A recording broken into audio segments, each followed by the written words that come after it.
नमस्कार. आज जाणून घेऊयात प्रमेह या व्याधीच्या कारणांविषयी किंवा निदानाविषयी. प्रमेहाचे शरीरातील 3 दोषांनुसार प्रकार पडतात: कफज, पित्तज आणि वातज. तर कफाचे 10 प्रकारचे प्रमेह, पित्ताचे 6 प्रकारचे प्रमेह आणि वाताचे 4 प्रकारचे प्रमेह.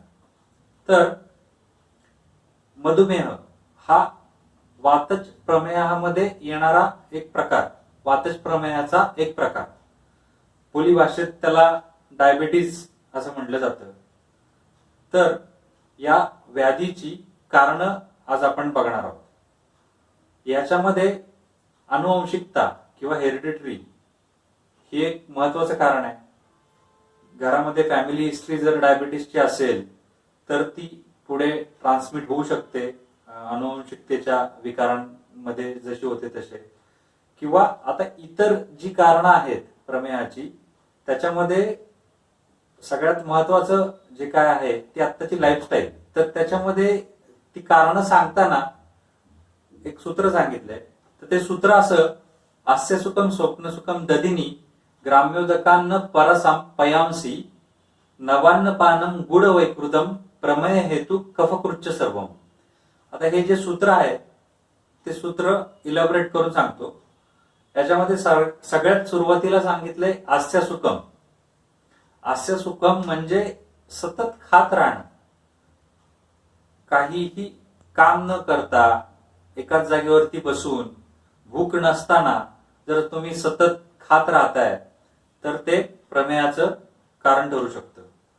दुसरं आहे स्वप्न सुखम, म्हणजे जास्त प्रमाणात झोपणं, दुपारची झोप किंवा कारण नसताना झोपले जाते, रात्रीच्या झोपे व्यतिरिक्त इतर वेळेस झोपलं जाते, जास्त प्रमाणात झोपलं जाते, हे एक तुमच्या प्रमेहाचं कारण ठरू शकतं.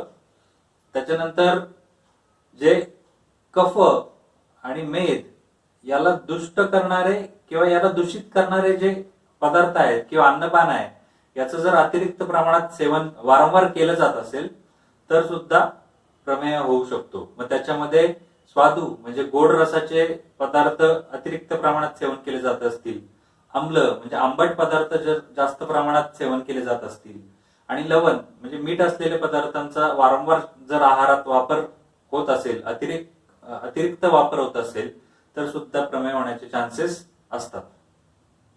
त्याच्यानंतर सूत्रामध्ये पुढे सांगितले दधिनी म्हणजे दही. दही किंवा दह्यापासून बनवलेले जे काही पदार्थ आहेत त्याचा जर अतिरिक्त वापर किंवा अतिरेकी वापर वारंवार शरीराकडनं होत असेल तर प्रमेह होण्याचे चान्सेस वाढतात किंवा होण्याची शक्यता असते. त्याच्यानंतर सांगितलंय ग्राम्य उदक मांस, म्हणजे मांसाहार किंवा स्पेशली पाण्यात राहणारे जे काही प्राणी आहेत, मग त्याच्यामध्ये मासे म्हणजे उदक मांस, पाण्यात राहणाऱ्या प्राण्यांचं मांस हे अधिक प्रमाणात जर सेवन केलं जात असेल, इतर मांसाहाराचा जर अतिरिक्त सेवन केलं जात असेल, वारंवार सेवन केलं जात असेल तर तेही प्रमेहाचे एक प्रमुख कारण सांगितलं आहे. त्याच्यानंतर सांगितलंय पयांसी. पयांसी म्हणजे दूध. मग ते दुधापासून बनवलेले पदार्थ हे जर अतिरिक्त वारंवार सेवन केले जात असतील आणि विदाऊट व्यायाम किंवा एकदम शरीराची कुठलीही हालचाल न करता सतत असे पदार्थ जर सेवन केले जात असतील तर ते प्रमेहाचं कारण ठरू शकतं. त्याच्यानंतर पुढे कारणामध्ये सांगतात नवान्न पानम, म्हणजे नवीन धान्य याचा जर आहारामध्ये वापर होत असेल, म्हणजे आत्ताच शेतातून काढलेला गहू आहे, तांदूळ आहे किंवा जी काही धान्य आहेत ती लगेच वापरात येत असतील तर प्रमेह होण्याचे चान्सेस असतात. त्याच्यानंतर गुड वैकृतम.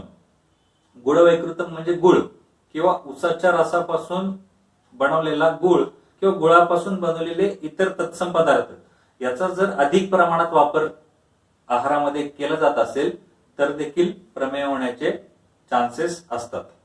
आता प्रमेहामध्ये तिन्ही दोष, वात पित्त कफ, हे तिन्ही दोष खराब झालेले असतात किंवा दूषित झालेले असतात, पण प्राधान्याने त्याच्यामध्ये कफदोषाची दृष्टी असते किंवा कफदोष हा प्राधान्याने खराब झालेला असतो. त्यामुळे कफ विकृती किंवा कफ खराब करणारा आहार जर शरीराकडनं वारंवार घेतला जात असेल कफ वाढवणाऱ्या गोष्टी शरीराकडनं सारख्या सारख्या घडत असतील तर प्रमेह होऊ शकतो. सगळ्यात महत्वाचं मद्यपान, अतिरिक्त मद्यपान जर होत असेल, वारंवार होत असेल, ते सुद्धा तुमच्या प्रमेहाचं एक महत्वाचं कारण आहे.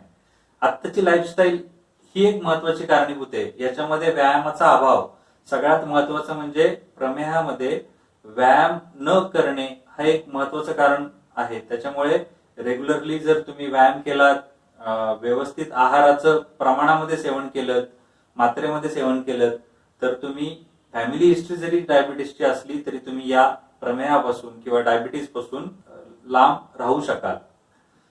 आता ह्याच्या ट्रीटमेंट विषयी किंवा उपचाराविषयी, औषधांच्या दुकानामध्ये बरेचशी आयुर्वेदिक औषधं आहेत की हे डायबिटीसचं औषध आहे, याच्याने डायबिटीस बरा होतो, किंवा हे असं पद्धतीचं घरगुती काही लोक उपाय करतात की कारल्याचं ज्यूस घे किंवा आणखी कुठल्या तरी पदार्थांचा, कडू पदार्थांचा ज्यूस घे, ज्याच्यानी डायबिटीस किंवा तुमचा मधुमेह बरा होतो असा लोकांचा समज आहे.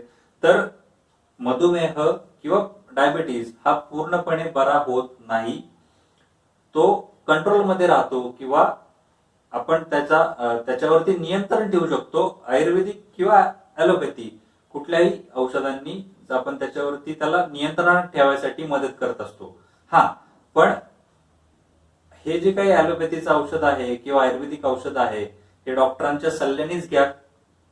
वैयक्तिक स्वतःच्या डोक्याने किंवा घरगुती उपाय करून किंवा मेडिकल मध्ये, स्टोअर मध्ये जाऊन औषधं जर घेतली जातात तर तसं करू नका. जर तुम्ही प्रमेही आहात किंवा डायबिटिक आहात तर तुम्हाला वर्षातून एकदा जर तुम्ही वमन नावाचं पंचकर्म जर केलं तर त्याच्याने दूषित झालेला कफ आहे जो शरीराच्या बाहेर काढून टाकला जातो, त्याच्याने तुमचं डायबिटीस हा बऱ्यापैकी कंट्रोलमध्ये राहतो. आणि डायबिटीसमुळे किंवा प्रमेहाचे पुढे जाऊन जे काही कॉम्प्लिकेशन होणार आहेत, उपद्रव होणार आहेत, त्याच्यापासून आपण वाचू शकतो. मग त्याच्यामध्ये डायबेटिक न्यूरोपॅथी असेल, डायबेटिक नेफ्रोपॅथी असेल किंवा डायबेटिक अल्सर असेल, असे बरेच कॉम्प्लिकेशन डायबिटीसचे आहेत ज्याच्यामुळे भविष्यात जाऊन त्रास होण्याची शक्यता असते. तर आपण वर्षातून एकदा वमन नावाचं जर पंचकर्म केलं तर तुमचा डायबिटीस नक्कीच कंट्रोलमध्ये राहील आणि डायबिटीस पासून होणारे जे काही कॉम्प्लिकेशन आहेत, संभाव्य कॉम्प्लिकेशन आहेत, त्याच्यापासून तुम्ही दूर राहू शकाल. तर हा माझा व्हिडिओ तुम्हाला कसा वाटला कमेंट बॉक्समध्ये नक्की कळवा. आवडला असेल तर लाईक करा, शेअर करा, सबस्क्राईब करा. धन्यवाद. पुन्हा पुढच्या वेळेस भेटूयात नवीन व्याधींच्या कारणांविषयी किंवा नवीन व्याधी घेऊन.